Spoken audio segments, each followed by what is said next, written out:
দেখো my dear students, পরবর্তী college service commission কবে হবে এই নিয়ে তোমাদের অনেক একটা চিন্তা থাকে। স্বাভাবিক এই বিষয়টি যে পরবর্তী কলেজ সার্ভিস কমিশন বা নেক্সট কলেজ সার্ভিস কমিশনের যে এক্সামিনেশান, সেই এক্সামিনেশানের পরীক্ষা বা নোটিফিকেশান কবে থেকে জারি হবে এবং তার পাশাপাশি এই নোটিফিকেশানটা কবে থেকে wbcsc.online.in অর্থাৎ ওয়েস্ট বেঙ্গল কলেজ সার্ভিস কমিশনের যে অফিসিয়াল ওয়েবসাইট আছে সেখানে কবে পাবলিশড হবে এবং তার পাশাপাশি কবে থেকে ইন্টারভিউ প্রক্রিয়া শুরু হবে, এই প্রসঙ্গে কিন্তু অনেকের অনেক রকম কোয়ারিজ থাকে।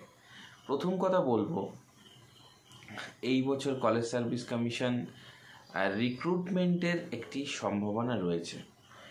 যদি আমরা এর প্রিভিয়াস অ্যানালিসিস করি, 2018-র যে কলেজ সার্ভিস কমিশন এবং 2020 যে কলেজ সার্ভিস কমিশনটা বেরিয়েছিল সেটা কিন্তু একদম টেন্টেটিভলি লাস্ট ডে অফ 31শে ডিসেম্বর কিন্তু বার হয়। তো এই বছর ঠিক একই রকমভাবে কলেজ সার্ভিস কমিশনের কিন্তু অফিসিয়াল নোটিফিকেশান আসার তীব্র সম্ভাবনা রয়েছে। এই নিয়ে অনেকে আমাকে কমেন্টে জানাবে যে স্যার আপনি এরকম বলছেন, আপনি কিসের বেসিসে বলছেন। দেখো, প্রথম কথা বলি, চাকরির পরীক্ষা এবং সরকারি চাকরির পরীক্ষা যখন যে কেউ মেন্টালি প্রিপেয়ার্ড হয়, একটা জিনিস ফোকাস রাখতে হবে কি, যবে তোমাকে ডাকা হবে সেদিন কিন্তু সেই জায়গায় তোমায় কিন্তু উপস্থিত থাকতে হবে এবং এটা কিন্তু ভীষণভাবে দরকার যে তোমাকে যে জায়গাটা বলছে সেই জায়গায় কিন্তু তোমাকে উপস্থিত থাকা। তো কলেজ সার্ভিস কমিশনের যে টেন্টেটিভ ভিউটা রয়েছে সেই রেসপেক্টে কিন্তু তোমার যে মোড অফ অ্যাপ্লিকেশন, সেই মোড অফ অ্যাপ্লিকেশনটা কিন্তু ভীষণভাবে দরকার। এ প্রসঙ্গে একটা জিনিস বলি যে কলেজ সার্ভিস কমিশনের যে মোড অফ অ্যাপ্লিকেশনটা রয়েছে সেই টেন্টেটিভ যে আইডেন্টিফাইং ফিচার্স, সেটাকে যদি তুমি সঠিকভাবে চিহ্নিত করতে পারো তাহলে কিন্তু এটা ভীষণভাবে বেনিফিটেড হবে। আরেকটা জিনিস যেটা বলবো, কলেজ সার্ভিস কমিশনের, দেখো কলেজ সার্ভিস কমিশনের যে পূর্ববর্তী যে sequence, on the basis of my experience, এই বছর শেষের দিকে একটা বার হওয়ার সম্ভাবনা রয়েছে। যদি এই বছর শেষের দিকে বার হয় তাহলে কিন্তু সামনে বছরের মোটামুটি এপ্রিল মে মাস নাগাদ থেকে কিন্তু ইন্টারভিউ প্রক্রিয়া কিন্তু শুরু হয়ে যাবে। কারণ 2020 যে অ্যাডভার্টাইজমেন্টটা বেরিয়েছিল তারপর কিন্তু 2024-এ বার হওয়ার তীব্র সম্ভাবনা।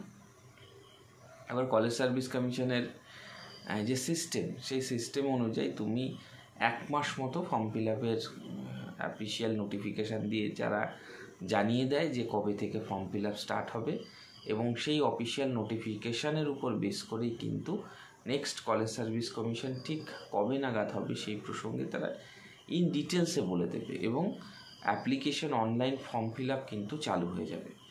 এই ধাপটা যখনই অতিক্রম হবে তখন তোমায় কিন্তু ইন্টারভিউ প্রিপারেশান নিতে হবে। যাদের অ্যালফাবেটিক্যালি ABCD এই ধরনের যাদের নাম থাকে তাদের কিন্তু ইন্টারভিউটা তৎক্ষণাৎ কিছু দিনের মধ্যেই কিন্তু ডাক পড়ে যায় এবং তাদেরকে খুব তাড়াতাড়ি ইন্টারভিউটা ফেস করতে হয়। তথাকথিতভাবে যাদের ZSPQ তারা মোটামুটি একটা ভালো সময় পায় প্রিপারেশান। আরেকটা জিনিস যেটা বলবো সেটা হচ্ছে ডেমোস্ট্রেশন। একটা ভীষণ ভাইটাল জিনিস হচ্ছে ডেমোস্ট্রেশন। কলেজ সার্ভিস কমিশনের ডেমোস্ট্রেশন যদি তুমি সঠিকভাবে অ্যাজ এ সঠিক পদ্ধতি অনুসারে তুমি যদি না প্র্যাকটিস করে থাকো বা না প্রিপারেশান নিয়ে থাকো তাহলে কিন্তু তুমি সেই জিনিসটার উপর চর্চা না থাকলে তুমি কিন্তু তার অ্যান্সারিং করা বা সমস্ত কিছু দিক থেকে পিছিয়ে পড়বে। তাই ডেমোস্ট্রেশনটা ভীষণভাবে দরকার কলেজ সার্ভিস কমিশনে। খুব মন দিয়ে প্রিপারেশান নাও, প্র্যাকটিস করো, লট অফ প্র্যাকটিস। এমন না যে কিছু সময়ের জন্য পড়ে ছেড়ে দিলাম, এই বিষয়গুলো এমন কিন্তু নয়। খুব মাইনরিটলি তোমাকে প্র্যাকটিস করতে হবে, খুব ভালোভাবে প্রিপারেশান নিতে হবে। এই রকমভাবে তুমি যদি সিকোয়েন্স বেসিসে করতে পারো এবং করো, তাহলে কিন্তু তুমি কিন্তু আগামী দিনে খুব ভালো জায়গায় কিন্তু পৌঁছাবে। তো এই জিনিসগুলো টেন্টেটিভলি ভীষণভাবে গুরুত্বপূর্ণ বা ভীষণভাবে দরকার। তার কারণ হচ্ছে কলেজ সার্ভিস কমিশনের যে সিকোয়েন্স বা সিস্টেম, সেইখানে কিন্তু ডেমনস্ট্রেশন ভালো দিলে সামনের দিকের যে প্রিপারেশন, মূল মোড অফ কোয়েশ্চেনগুলোর অ্যান্সারিং করতে পারলে এটা কিন্তু তোমার কিন্তু ভীষণভাবে হাইলাইটেড হয়। তো overall more or less college service কমিশনের জন্য তুমি যদি এখন থেকে খুব ভালোভাবে প্র্যাকটিস করো, প্রিপারেশান নাও, খুব সুন্দরভাবে নিজেকে একটু সময় দিয়ে সেই জায়গাটাকে গুছিয়ে নিতে পারো, অবশ্যই তুমি কিন্তু সাকসেসফুল হবে।